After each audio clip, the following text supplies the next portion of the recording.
Hello hi friends, అందరూ నమస్తే. అందరూ బాగున్నారా? బాగుండాలని మనస్ఫూర్తిగా అయితే కోరుకుంటున్నాను.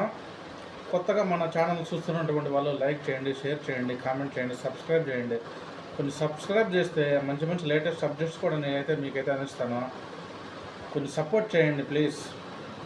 మా వీడియోస్లో ప్రతి ఒక్క వీడియోస్లో మీకు కంటెంట్ అయితే దొరుకుతుంది.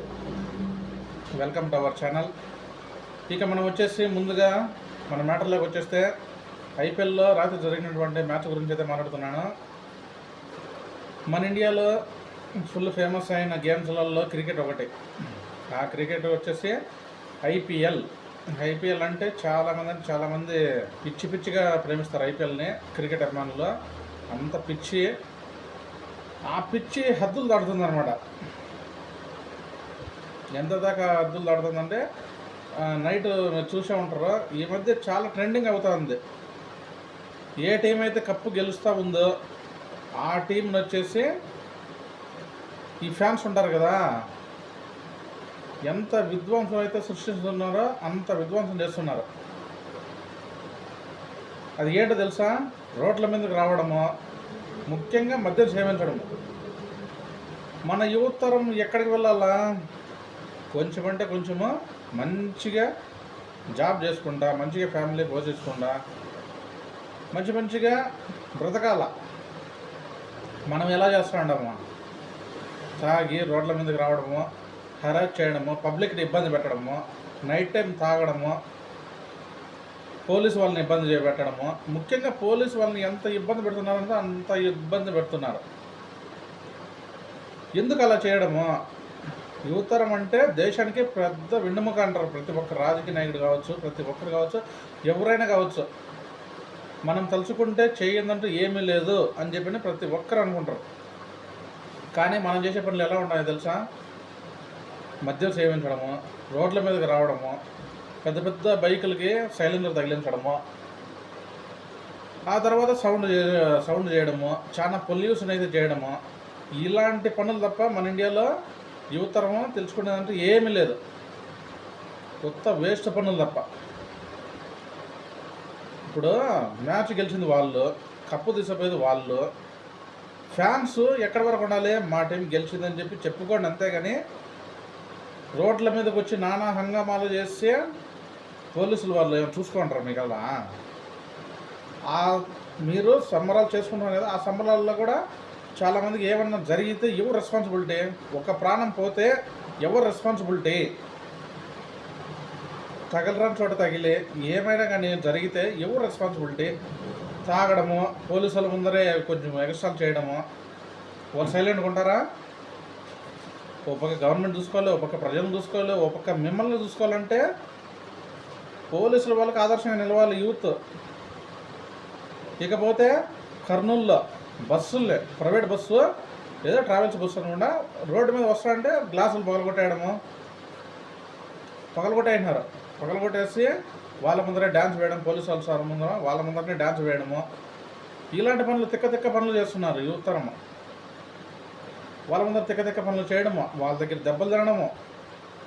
అలాంటి దెబ్బలు తింటే వాళ్ళ కొట్టినాలకు వాళ్ళకే బాధ వేస్తుంది. అయ్యో ఎందుకు కొట్టినామరా వీళ్ళని పిల్లల్ని అని చెప్పనేసి వాళ్ళకి అనిపిస్తుంది. మీకు మాత్రం ఏమనిపిస్తుంది? సరదా అయిపోయింది. మీకు దెబ్బలు తినడము, ఇలాంటి పనులు చేయడము మీకు సరదా అయిపోయింది.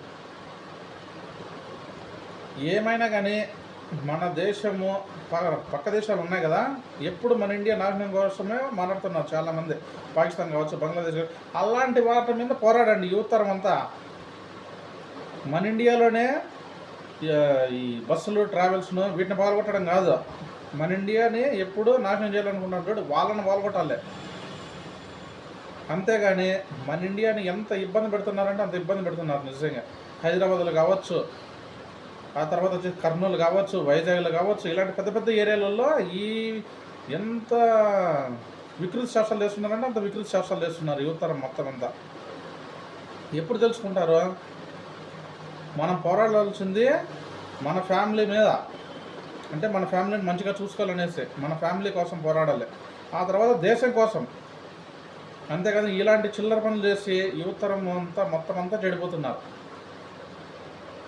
ఒక కర్నూలు ఏరియా కావచ్చు, వైజాగ్, ఇలాంటి పెద్ద పెద్ద ఏరియాలు ఉన్నాయి కదా, ఈ ఏరియాలలో మాత్రం పెద్దగా అంటే చాలా పెద్దగా తప్పులు చేస్తున్నారు. తెలుసుకోండి. ముఖ్యంగా తల్లిదండ్రుల్లో మన పిల్లలు ఎక్కడికి వెళ్తున్నారని చెప్పి కొంచెమంటే ఆలోచన చేయండి. ఎక్కడికి వెళ్తున్నారు, ఏం చేస్తున్నారని చెప్పనేసి కొంచెం హద్దుల్లో పెట్టుకోండి పిల్లల్ని. రేపు జరగని చోట ఏమన్నా కానీ జరిగితే ఆ తర్వాత బాధపడము, ఆ తర్వాత గవర్నమెంట్లో నిందించడము, ఆ తర్వాత పోలీసు వారిని నిందించడము, ఇవన్నీ అవసరమా చెప్పండి? క్రికెట్ 1990స్లో కానీ ఒకప్పుడు టీవీలలో మంచిగా చూసి మా టీం గెలిచింది అని చెప్పి చెప్పుకునేవాళ్ళు. ఇప్పుడు రోడ్ల మీదకి వచ్చేస్తున్నారు మనుషులు. రోడ్ల మీదకి వచ్చి ఎంత న్యూసెన్స్ చేస్తున్నారు. ఈ న్యూసెన్స్ అంటే ఎంత, ఒక్కసారి మీ మీద కేసు ఫైల్ అయ్యి ఒక్కసారి మీరు కోర్టులకు తిరిగితే తెలుస్తుంది మీకు ఆ కేసు విలువ అనేది. అందరినీ పట్టుకొని పోయి మొత్తం అందరినీ కోర్టులో వేస్తే అప్పుడు మీ పరిస్థితి ఏమి? ఒకసారి వాయిదాలకు తిరుగుతూ ఉన్నాడు తెలుస్తుంది మీకు. ఏంది వికృతి శాస్త్రాలు? యువతరము దేశం కోసం పోరాడండి, అంతేగాని ఇలాంటి చేయడం చాలా అంటే చాలా తప్పు. నిజంగా దీనిని నేను తీవ్రంగా ఖండిస్తున్నాను.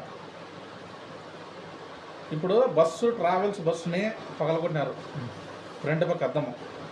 అప్పుడు ఆ డ్రైవర్ ఏం చెప్పుకుంటాడు వాళ్ళ ఓనర్స్కి వాళ్ళు ఏం చెప్పుకుంటారు? లారీ వాళ్ళు కావచ్చు, బస్సు వాళ్ళు కావచ్చు, చాలా విధ్వంసం సృష్టించినారు అసలు. అప్పుడు వాళ్ళ ఓనర్స్కి ఏం చెప్పుకుంటారు, ఏమని చెప్తారు? ఇలా జరిగిందంటే నువ్వేం చేస్తాను అని చెప్పి ఓనర్స్ వాళ్ళ దానిలో అమౌంట్ కట్ చేయడము ఏదో ఒకటి చేస్తారు వాళ్ళు. కానీ ఏంటి ఇది? ఒక భారతదేశంలో చేయాల్సిన పనేనా ఇది? మీకు పిచ్చి ఉండొచ్చు, పిచ్చి ఎంతవరకే? ఇంట్లో వరకే మ్యాచ్ చూసినామా, ఎంజాయ్ చేసినామా, హ్యాపీగా పడుకున్నామా, తెల్లవారులేసి ఎవరి పనులు వాళ్ళు వెళ్ళామా అన్నిట్లుగా ఉండాలి వాళ్ళు ఎవరైనా సరే. అంతేగాని రోడ్ల మీదకి వచ్చి న్యూసెన్స్ చేసి పబ్లిక్ని ఇబ్బంది పెడితే పోలీసులు ఏమైనా ఊరుకోమంటారా మిమ్మల్ని? వాళ్ళకే ఎదురెళ్తున్నారు. యువతరం ఎక్కడికి వెళ్ళిపోతున్నారా బాబోయ్? ఏదైనా కానీ కొంచెము భారతదేశానికి ఉపయోగపడే పనులు చేయండి, అంతేగాని ఇలాంటి చిల్లర పనులు చేయొద్దండి. గుర్తుపెట్టుకోండి ప్రతి ఒక్కరూ. ఇంకెప్పుడు దయచేసి రోడ్ల మీదకి వచ్చి ఇట్లాంటి న్యూసెన్స్ చేయొద్దండి. ఒకవేళ మీ మీద కేసులు పడితే ఎవరా మీకు బాధితులు? అసలు చాలా అంటే చాలా కోపం వచ్చేస్తుంది నిజంగా. ఆ వీడియోలు చూస్తుంటే చాలా అంటే చాలా కోపం వచ్చేస్తుంది. ఒకవేళ డబ్బులు ఉండే వాళ్ళు అయితే ఏదో లాయర్ని పెట్టుకోగలుగుతారు, ఏదో చేసుకుంటారు, వాళ్ళ బాధ వాళ్ళు పడుకుంటారు. డబ్బులు లేని వాళ్ళ పరిస్థితి ఏంటి? ఏం చెప్పండి? కొంచెం ఆలోచన చేయండి. ఆ లాంటి దెబ్బలు కావచ్చు, ఆ తర్వాత పోలీస్ కేసులు కావచ్చు, ఆ తర్వాత కోర్టుకు వెళ్ళడం కావచ్చు. అస్సలు రోడ్ల మీదకి రావద్దండి. చాలా అంటే చాలా కోపం వచ్చేస్తుంది. ఏదైనా పనికొచ్చే పనులు చేయండి, రోడ్ల మీదకి వచ్చి న్యూసెన్స్ చేయడం కాదు. ఉంటాను మరి. జై హింద్, జై భారత్, భారత్ మాతాకి జై.